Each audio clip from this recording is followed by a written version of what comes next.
Hi, it's Friday night again, so we're going to do another blog. This one's a bit different. This is a tribute dedicated to Fergus O'Connell, or Ferg as his friends affectionately knew him, who passed away this week. Very sad week. So I just thought I'd do just my little tribute to him. I've known him for about 8 years, and I know a lot of people have known him a lot longer, and been in his company a lot more than I have. But the first thing I noticed about Ferg was after 5 minutes of speaking to him, it was like you'd known him all your life.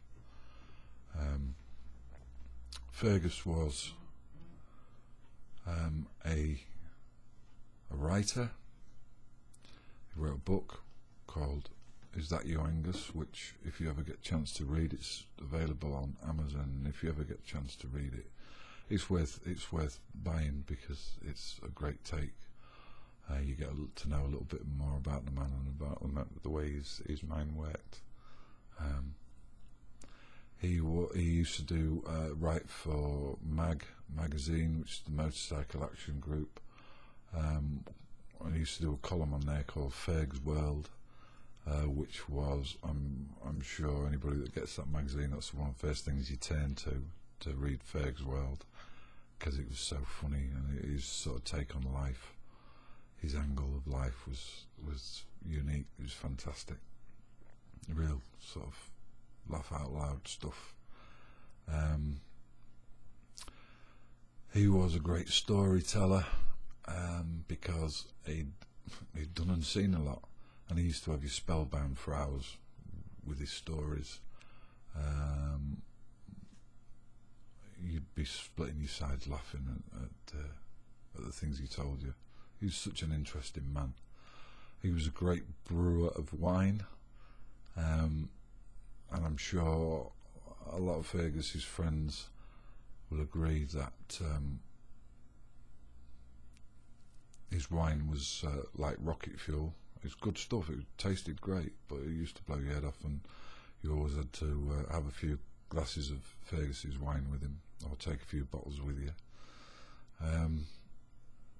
Just an all-round smashing, lovely man. And that's why I'm doing the tribute to him, because he was an honour and a pleasure to know him. I just want to say that my thoughts go out, and condolences to Tina and the family. I'm sure I know we're all thinking about you, and send our love to you. First time I ever met Fergus was about 8 years ago, like I said, and a very close friend of mine, Ina, introduced me to him. It was when me and Julie had a pub in Cleethorpes, and I spoke to Ina about, can we have a bit of a meeting about ideas for the pub and the way we can get it moving, and try and get some sort of a biker feel to it, where we could be a biker friendly pub. And he said, yeah, great, we'll have a meeting, but we need Fergus, because he's dead clever, and he'll have some great ideas.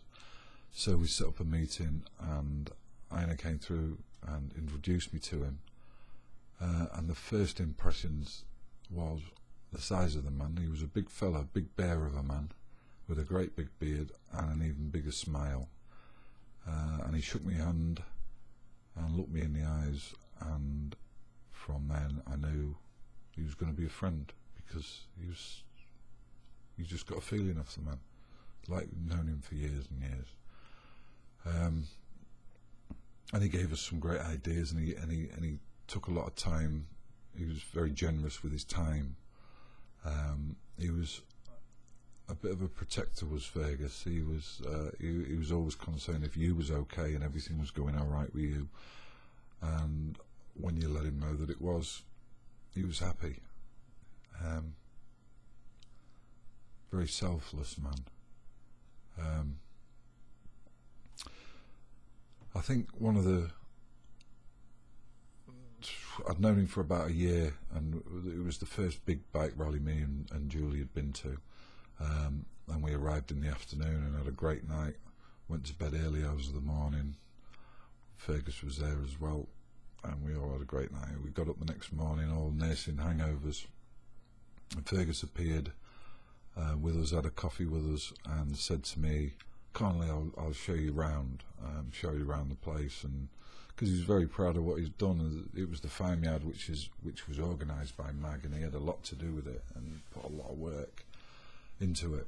And I think the first thing that struck me as we walked around, as all these thousands of people camping there, was the amount of people that came over from all over the country and parts of Europe that knew him and that had been in his company and wanted to shake his hand. "Fergus, how you doing?" And he had time for everybody. It took us maybe 2 hours to get a few hundred yards, because we were stopping every few seconds because somebody wanted to talk to Fergus. And that I found that amazing, that, you know, he knew this many people, you know, just within a few minutes, or just within a short distance, he knew so many people. So he showed me round and showed me what he'd done and what it was all about, and then we went and had a couple of drinks, a couple of pints, and I left and went back to see Julie and the people we were with, and then we all ended up looking round together and going back into this beer tent where Fergus was still stood, where I'd just left him, with a little crowd round him as he was telling them one of his stories. A little bit worse for wear after maybe a few dozen beers, and just the way he was like a magnet to people, because he was just a lovely man, and I'd like to sort of pay tribute in the best way I know how, which is just to sing a song which strikes me as a tribute to him. Anyway, it's I was going to do King of the Road, because that was his favourite song when he used to be on karaoke. He didn't take much coaxing into getting up on stage and blasting out King of the Road. Now and again, I'm told by Ina, he used to do I Was Born Under a Wandering Star, and he had the voice for it as well. He could probably get his voice that low, but he did King of the Road better than I did. So this is probably a song he's never even heard. It's by Bob Dylan, and it's called Restless Farewell. And I've known the song for years. I've never sung it really, but when I knew I was going to do a song for Fergus, this was the song that sort of stuck out in my mind.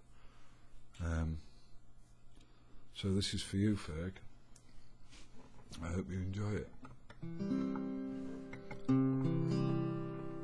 So, Restless Farewell.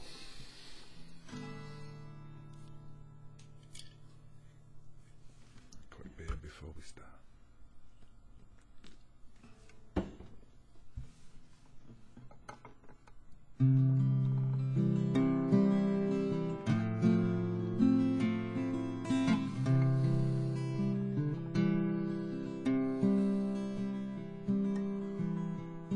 For all the money that in my life I did spend, be it mine right or wrongfully,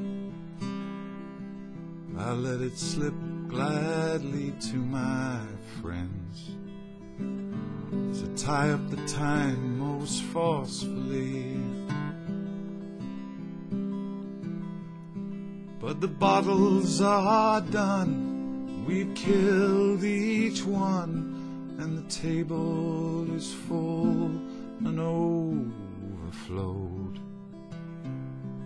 and the corner sign says it's closing time. So I'll bid farewell and be down the road.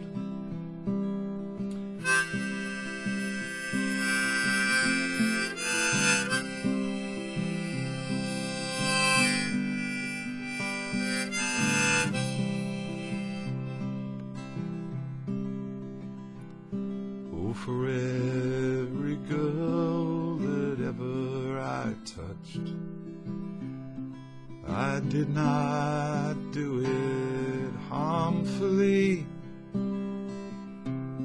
and for every girl that ever I hurt, I did not do it knowingly. But to remain as friends, you need the time to make amends and stay behind.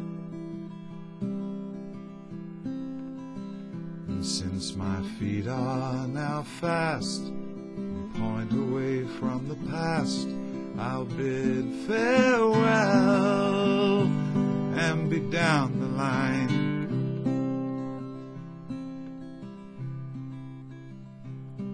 Oh, for every foe that ever I faced, the cause was there before we came, and for every cause that ever I fought it full without regret or shame. But the dark does die as the curtain is drawn, and somebody's eyes must meet the dawn. And if I see the day, I'll only have to stay, so I'll bid farewell in the night and be gone. Oh, for every thought that strung a knot in my mind, I might go insane if it couldn't be sprung. But it's not to stand naked under unknowing eyes. It's for myself and my friends my stories are sung. But the time ain't tall, and no word is possessed by no special friend. And though the line is cut, it ain't quite the end, so I'll just bid farewell till we meet again.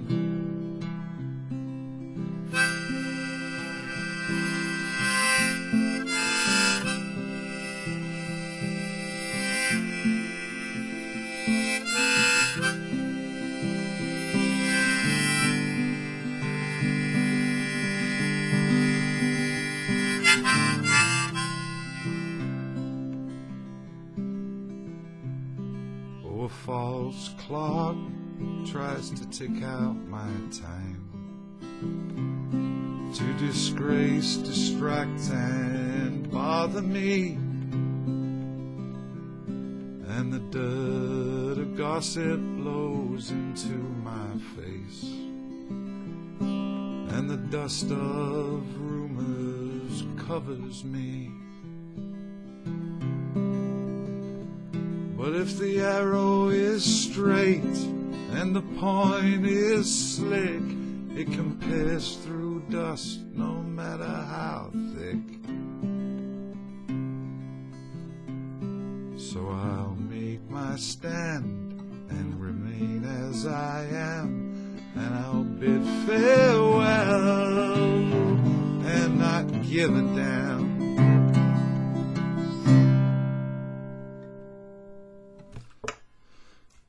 That one was for you, Ferg. I enjoyed it, kid. Cheers. See you next week.